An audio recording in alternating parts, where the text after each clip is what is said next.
চলে এসেছি আমরা।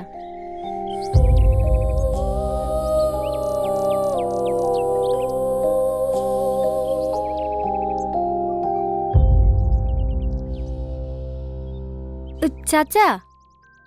সাথীমা, তুমি এই সময় কিছু বলবা? হ্যাঁ, এরা তিনজন গ্রামে নতুন এসেছে, তাই তাবিজ নেওয়ার জন্য এসেছি।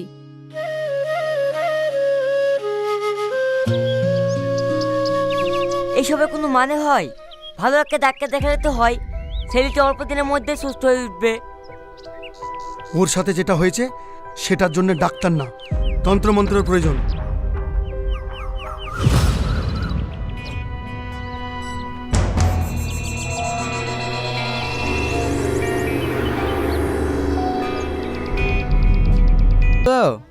কোথায় গেল আবার? তোমাদের কিছু লাগলে বলো, আমি পাশের ঘরেই থাকি। তুমি বিশুকে দেখেছো? কেন? একটু আগে তো ঘরেই ছিল।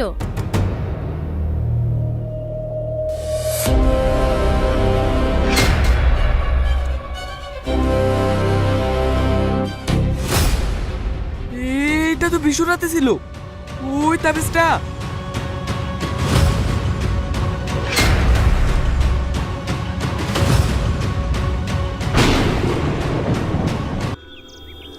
আমার হাতে আগে বেঁধে দিতে বল।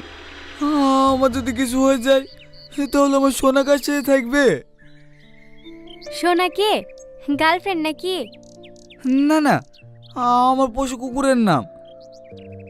আমি ওকে রোজ সন্ধ্যাবেলায় খেতে দিই, ও আমাকে খুব ভালোবাসে। ও,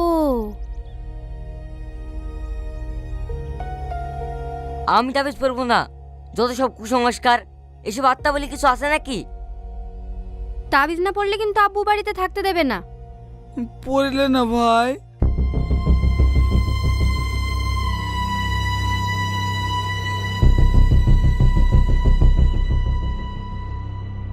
যখন ওর মায়ের পেটে ছিল তখন থেকে ওর বাপটাকে খুঁজে পাওয়া যায়নি।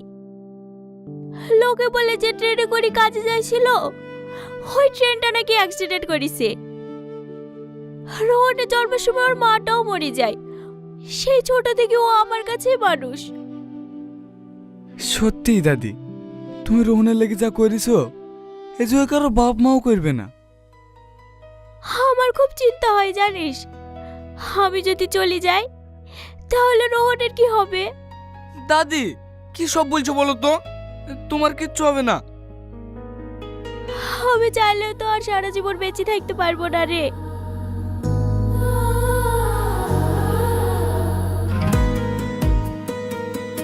রোহন, সামসেটের উপরে একটা বক্স আছে, ওইটি লিয়ে আয় তো।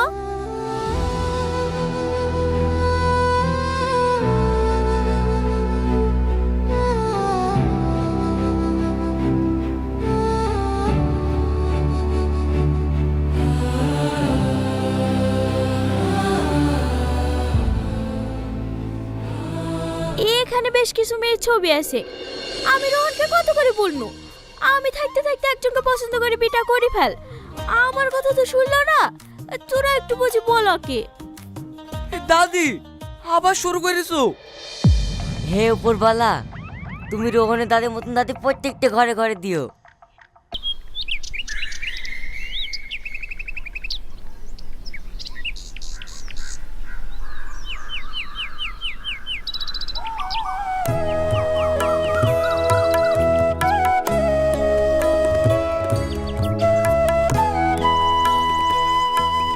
তোমাদেরকে তো আগে কোনোদিন এই গ্রামে দেখিনি। কারো বাড়িতে বেড়াতে এসছো নাকি? কারোর বাড়িতে বেড়াতে আসেনি, আমার দাদুর বাড়ি এই গ্রামেই ছিল, তাই এসেছি। ও, তোমার দাদুর নাম কি? হারুন কবিরাজ। হারুন কবিরাজ? ও আপনি চিনবেন না, দাদু তো অনেকদিন আগেই মারা গেছে। হারুনের আত্মার বাড়ি যাবে তোমরা? আত্মার বাড়ি মানে? না না, ও কিছু না, আমার দেরি হয়ে যাচ্ছে, আমি এখন যাই।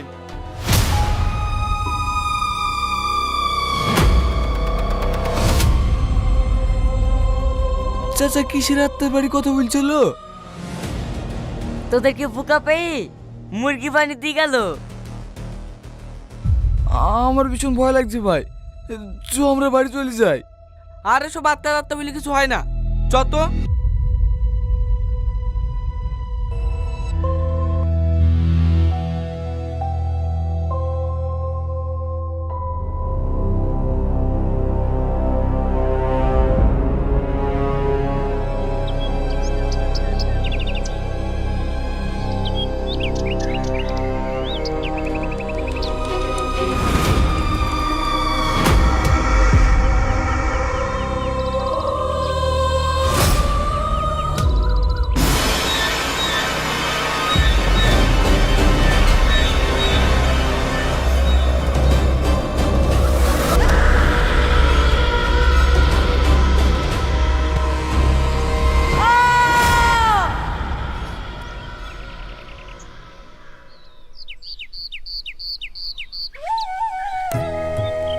এভাবে হাঁটতে হাঁটতে আর কত দূর যাবে বলতো?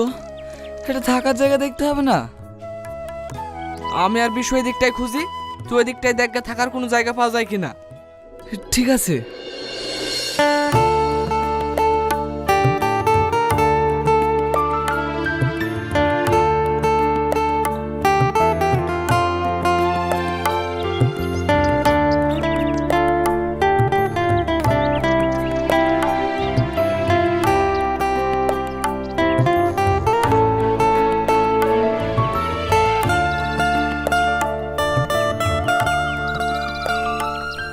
একটা বাচ্চা ছেলেকে এইভাবে কেউ একা একা ছেড়ে দেয়? মা হিসাবে আপনার তো কোনো দায়িত্ববোধই নাই দেখছি। আরে আপনি ভুল ভাবছেন, আমি ওর মা না। তাহলে এটা আমার ছোট আব্বুর মেয়ে, খুব পাজি। হ্যাঁ, আমি আগেই বুঝতে পেরেছি এইটা তোমার ছেলে না। কারা আপনারা? এই গ্রামে তো আপনাদেরকে আগে কখনো দেখিনি। আমি রোহন, আরও আমার বন্ধু বিশু। আপনাদের গ্রামে একটা থাকার জায়গা খুঁজছি। ও, পেয়েছেন থাকার জায়গা? না, আপনাকে থাকার জায়গা খুঁজে দেন না, তাহলে খুব উপকার হয়। না না, আমি পারবো না। আপনাদেরকে চিনি না জানি না, আমি কেন আপনাদেরকে বাড়ি খুঁজে দিতে যাব? ভাই, মেয়েটা দারুণ দেখতে না? কি যে বলিস না। কেন রে, দাদি তো বলিছে দাড়ি থাকতে একটা একটা নাক বাঁধতে। প্রথম প্রথম এমন একটু লজ্জা হয়, বুঝলি? বসনি তো, চ আজ জায়গা পেলে কি দেখি।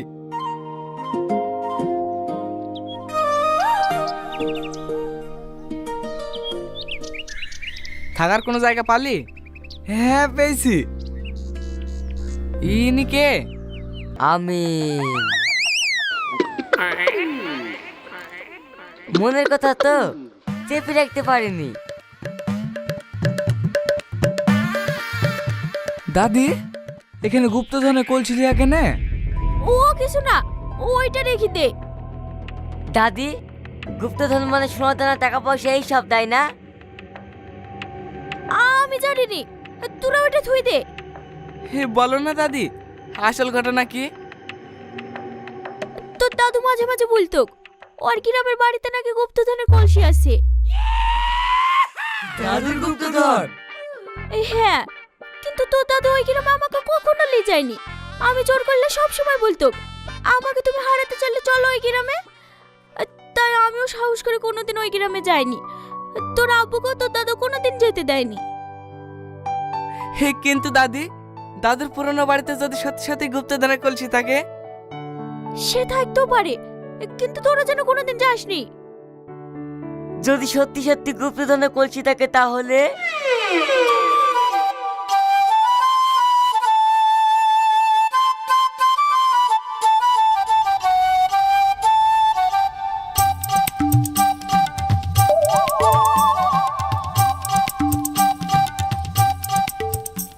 এই গুপ্তধনের কথা শুনে এইভাবে চুপচাপ বসে থাকলে হবে? তাহলে আমরা কি করব? বড়লোক হব। গুপ্তধনে কোনো হাতে আসলো না, আর আগে থেকে বড় লোক হওয়ার স্বপ্ন। হাতে আসি না আসবে। চ, আজকে আমরা বেরিয়ে যাই। চ ভাই, শুভ কাজে দেরি করতে নাই। তাহলে আমাদের মিশনের নাম গুপ্তধন।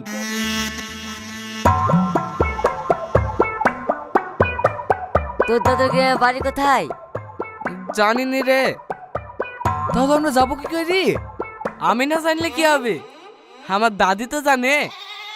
দাদি,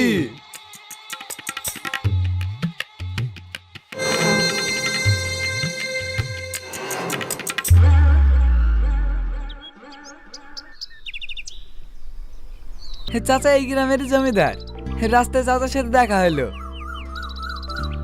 আমি বললাম এখানে থাকার কোনো জায়গা পাওয়া যাবে? চাচা তখন জিজ্ঞেস করলো, এখানে কোথায় এসছো? আমি হারুন কবিরাজের বাড়ি বললে তার সাথে দেখা করবে। আমার সাথে? হ্যাঁ, তোমার সাথে। তোমার আব্বু তোমার মতো এই গ্রামে এসেছিল পরিবারে কাউকে না জানিয়ে। জানলে হয়তো আসতে দিত না। আমি এতবার করে বললাম আত্মাবাড়ির ভিতরে কোনো গুপ্তধন নেই, থাকলে আছে শুধু একটা ভয়ঙ্কর আত্মা। আমার আব্বু তাহলে ট্রেন অ্যাক্সিডেন্টে মারা যায়নি? না, তোমার আব্বু মারা গিয়েছে ওই আত্মাবাড়ির ভিতরে। কারো কথা না শুনে একাই গিয়েছিল গুপ্তধন আনতে, তারপরে আর কোনোদিনও ফিরে আসেনি। তোমার পরিবার কোথায় থাকে সেটা আমি জানতাম না, তাই খবরটাও দিতে পারিনি। আজ তোমার দাদুর নাম শুনে বুঝতে পারলাম তুমি জসিম ভাইয়ের ছেলে। চলো, তোমরা আমার বাড়িতে চলো।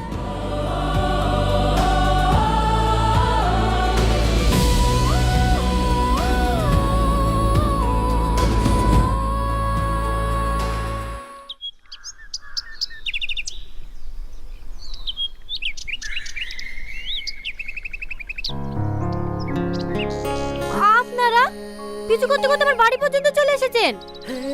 না মানে, কিরে মা, তুই এদেরকে চিনিস নাকি? না না, আমি চিনি না। তুমি চেনো নাকি? হ্যাঁ মা, রোহন আমার বন্ধুর ছেলে। দাদি নাতি বউয়ের বাড়িতে খুব সুন্দর রে। চুপ করবি তুই? যা মা, এদেরকে ভিতরে নিয়ে যা। আসেন, ভিতরে আসেন। সাথে একটু পরে সন্ধ্যা হয়ে যাবে, ওদের হাত মুখটা ধোয়া হয়ে গেলে তাবিজটা পরিলে আসিস। কিসের তাবিজ চাচা? সাথী তোমাদেরকে সব বুঝিয়ে বলে দেবে। তোমরা তাদের ব্যাগটা রেখে হাত মুখটা ধুয়ে নাও।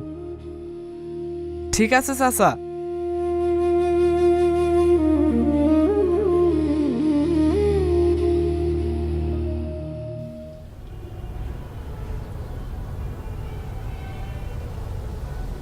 তুই চিঠিটা নিয়ে আসলি কিভাবে?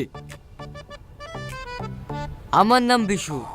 এমন কোনো কাজ না যে বিশু করতে পারে না, বুঝলি? গুপ্তধনের খোঁজ করতে গেলে তো চিঠি লাগবেই, তাই নিয়ে চলে এসেছি। না না, যে গুপ্তধন আমার আব্বুকে কেড়ে নিয়েছে সেই গুপ্তধনের খোঁজ আমি করব না। মূর্খদের মতো কথা বলিস নি তো। গরিবের বাচ্চা চাই গুপ্তধন খুঁজ থেকে মরে যাওয়া অনেক ভালো। হয়েছে আপনাদের, তাড়াতাড়ি করুন, একটু পরে সন্ধ্যা হয়ে যাবে। আমাদের তো হয়েই গেছে, নাতিব দেখা।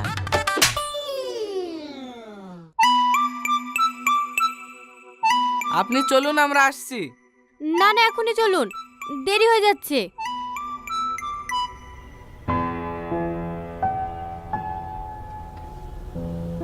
কিন্তু কোথায় যাব? আপনারা চলুন, রাস্তায় যেতে যেতেই সব বলবো।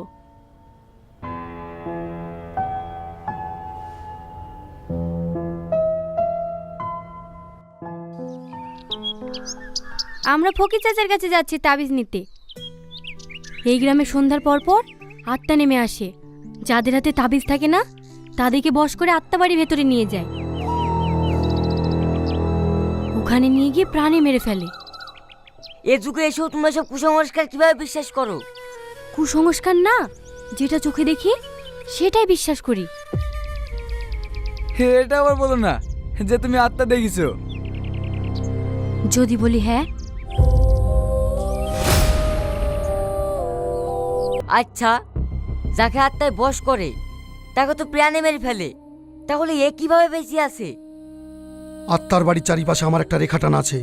কেউ ওই বাড়ির রেখা ভেদ করে প্রবেশ করতে গেলে আমি বুঝতে পারি। সেদিন আমি বুঝতে পেরে এই রাখালকে বাঁচিয়ে এনেছি।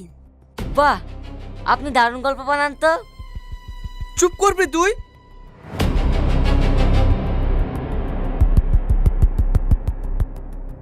খুব ভালো মানুষ ছিল তোমার আব্বু। আমি কত করে বললাম যাসনি ওই আত্মা বাড়িতে, দরকার নেই অত টাকা পয়সার। শুনলই না আমার কথা। তোমার আব্বু বলতো জীবনে সুখী থাকতে হলে অনেক টাকা প্রয়োজন। কথায় আছে, লোভে পাপ আর পাপে মৃত্যু। আমার আব্বা লোভ করেছে, সেই জন্যই তো।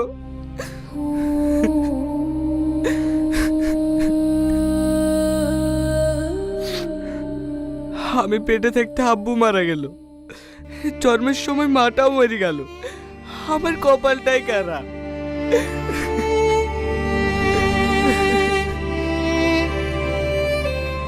মন খারাপ করো না বাপ, আমরা তো আছি। আপনারা গল্প করেন, আমি একটু ভিতরে যাই। ঠিক আছে বাপ, কিছু লাগলে বললো।